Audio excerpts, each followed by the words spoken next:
Perkenalkan, saya Akilana Swanesila dari Prodi Informatika.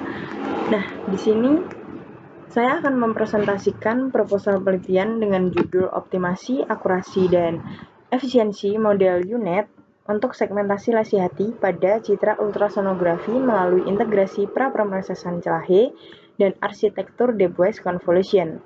Penelitian ini untuk memenuhi mata kuliah metode penelitian. Nah, permasalahan yang melatar belakangi penelitian ini bersifat multidimensional. Pertama, dari aspek klinis, penyakit hati merupakan beban kesehatan global yang serius dan 1,32 juta kematian tiap tahunnya berdasarkan GBD 2023. Kedua, ultrasonografi merupakan modalitas primer. Untuk pemeriksaan hati digunakan 70-80% pemeriksaan awal menurut WHO 2023. Tapi modalitas itu punya tantangan terbesar. Variabilitas interpretasi manual mencapai 25-30% antara dialog seperti yang dilaporkan J. 2023. Ketiga, meskipun deep learning khususnya UNET itu udah terbukti efektif untuk segmentasi USG dengan DSC 0,82 sampai 0,91, seperti yang ditunjukkan Chen 2024 dan Li 2024, penerapannya itu masih terkendala oleh dua masalah utama, variasi kualitas citra yang tinggi dan kompleksitas komputasi model yang besar. Kombinasi masalah klinis dan teknis itu yang mendorong urgensi pengembangan sistem computer aided diagnosis yang nggak cuma akurat tapi juga efisien. Nah, tinjauan terhadap penelitian terdahulu menunjukkan kemajuan yang signifikan, tapi masih terfragmentasi. Di satu sisi, penelitian Chen 2024 itu ngembangin UNET sebagai arsitektur dasar segmentasi hati. Li 2024 berhasil mencapai DSC 0,82 sampai 0,91 untuk segmentasi hati. Di sisi pra-pemrosesan, Zhou 2024 itu mengoptimasi Celahe untuk peningkatan kontras adaptif.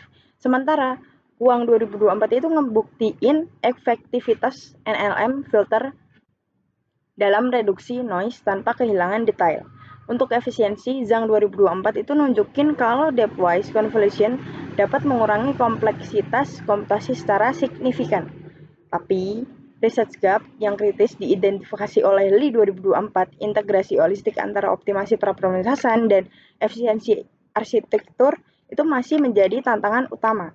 Nah, penelitian-penelitian terdahulu cenderung fokus pada pendekatan yang terpisah, hanya pada pra-pemrosesan atau hanya pada optimasi arsitektur. Gak ada yang kerangka kerja terpadu yang menyelesaikan kedua masalah secara simultan dalam satu pipeline.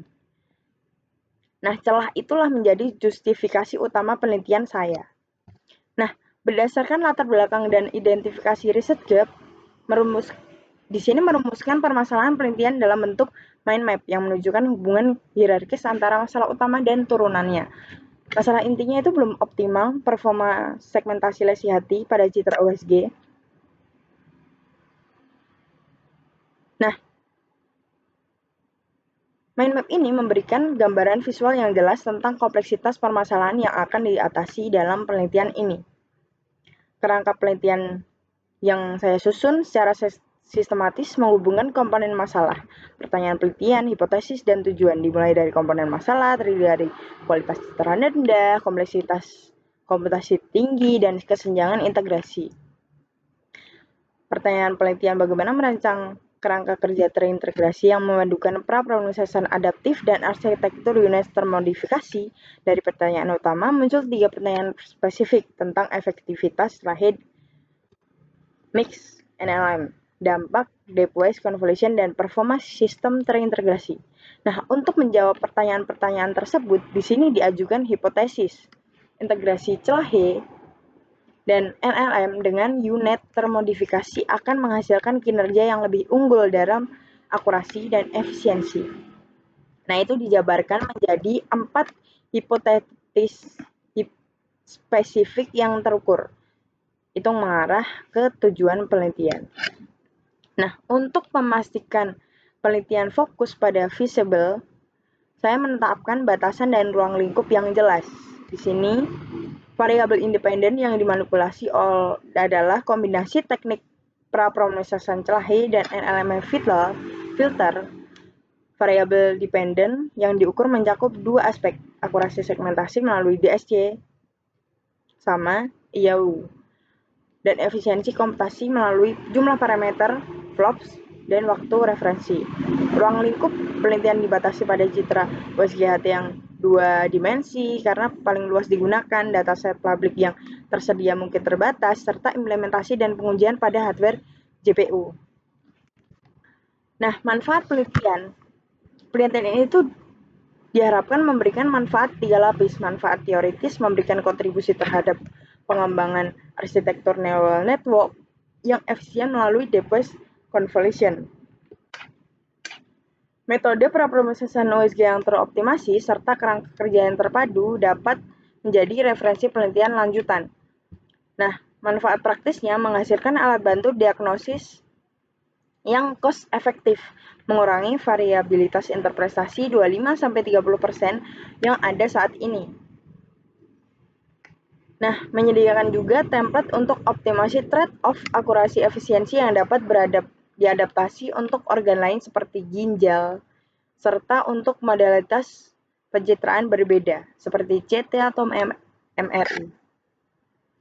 Nah, kajian pustaka yang dilakukan secara sistematis dengan menganalisis penelitian-penelitian terdahulu dalam tabel komparatif. Untuk setiap penelitian, di sini ada peneliti dan judulnya, metode dan variabel digunakan kelebihan pendekatan mereka, keterbatasan yang masih ada, serta hasil yang dicapai. Persamaan dengan penelitian saya, perbedaan yang signifikan, serta lesson learned yang dapat diadopsi. Lalu masuk ke perkembangan artificial intelligence dalam kedokteran, itu mengikuti hierarki. Artificial intelligence sebagai payung terluas, kemudian machine learning sebagai subset neural network sebagai subset yang mungkin pembelajaran dari data, dan deep learning itu sebagai subset machine learning yang memanfaatkan neural network yang lebih dalam. Untuk aplikasi USG, deep learning memiliki keunggulan khusus.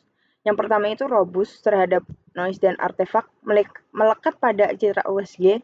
Kedua, mampu belajar representasi hierarkis dari fitur level rendah hingga tinggi. Ketiga, performanya itu telah terbukti secara setara, bahkan superior dibandingkan ahli radiologi dalam berbagai tugas.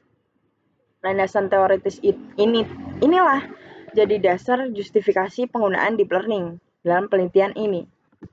Lalu, pemahaman mendalam tentang objek penelitian, citra USGHT, itu sangat krusial. Secara visual, kita bisa lihat perbandingan 3 kondisi, normal dengan parenkin homogen, benign dengan lesi jinak, berbatas jelas, dan malignant itu dengan lesi ganas, berbatas tidak teratur. Namun di balik variasi visual ini terdapat 3 tantangan utama.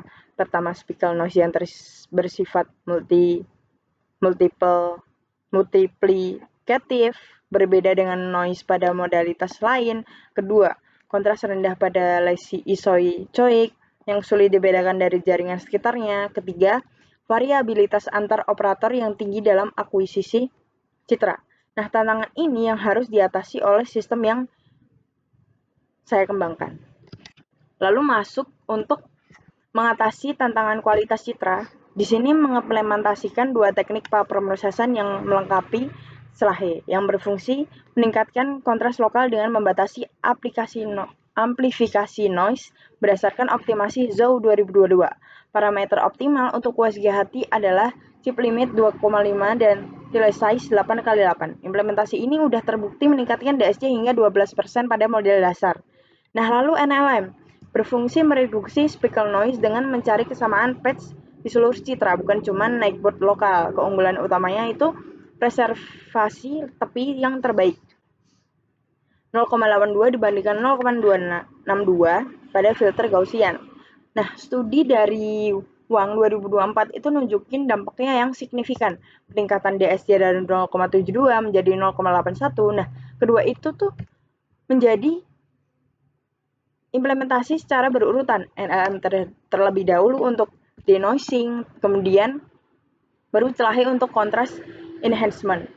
Lalu masuk ke arsitektur model. Nah, di sini dipilih sebagai dasar karena unit itu dipilih sebagai dasar karena telah menjadi dasar standar de facto dalam segmentasi citra medis.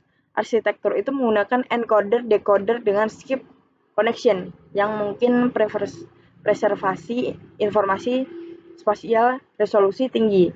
Modifikasi yang diterapkan di sini adalah Depois separable convolution yang memecah operasi konvolusi standar menjadi dua. Yang pertama, Depois convolution yang melakukan filtering spesial per channel secara independen. Kedua, point-wise convolution berupa konvolusi 1x1 untuk mengombinasikan channel. Nah, masuk ke evaluasi kinerja yang akan dilakukan secara komprehensif menggunakan 3 kategori metrik. Yang pertama, kualitas citra. Untuk mengevaluasi efektivitas prapromsesan diukur melalui PSNR dan SSIM. Kedua, efisiensi komputasi untuk mengukur kelayakan implementasi klinis diukur melalui jumlah parameter total bobot yang dipelajari, flops, total operasi, floating point, dan waktu inferensi. Yang ketiga, itu akurasi segmentasi sebagai metrik utama keberhasilan, diukur melalui DSC sebagai metrik primer dan IOU sebagai metrik sekunder yang lebih ketat. Kombinasi ketiga kategori itu memastikan evaluasi yang holistik. Nah, di sini masuk ke sistem yang saya rancang itu mengintegrasikan dua modul utama. Yang pertama, modul prapromsesan adaptif dan modul segmentasi efisien. Alur kerjanya citra mentah diproses oleh NLM Fiddler, lalu celahe menghasilkan citra berkualitas tinggi, kemudian menjadi input untuk unit termodifikasi yang menghasilkan max size yang akurat. Dataset digunakan oleh Annotated Ultrasound Liver Image Data Set dari Kaggle 2023.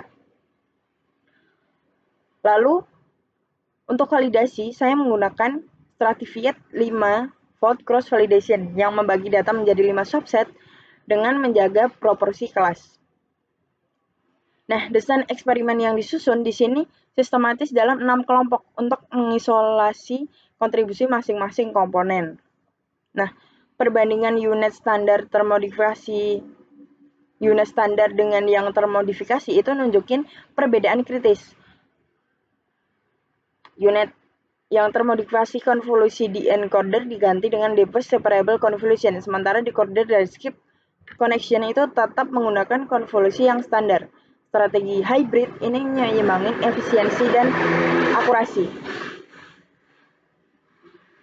Nah, untuk konseptual hasil, saya membandingkan sistem usulan dengan 3 model pembanding. Yang pertama, unit standar sebagai baseline, kedua, slime unit, itu menurut Raina 2023 sebagai representasi state of the art untuk efisiensi. Yang ketiga, attention unit. Itu menurut Oktay 2019 sebagai representasi state of the art untuk akurasi.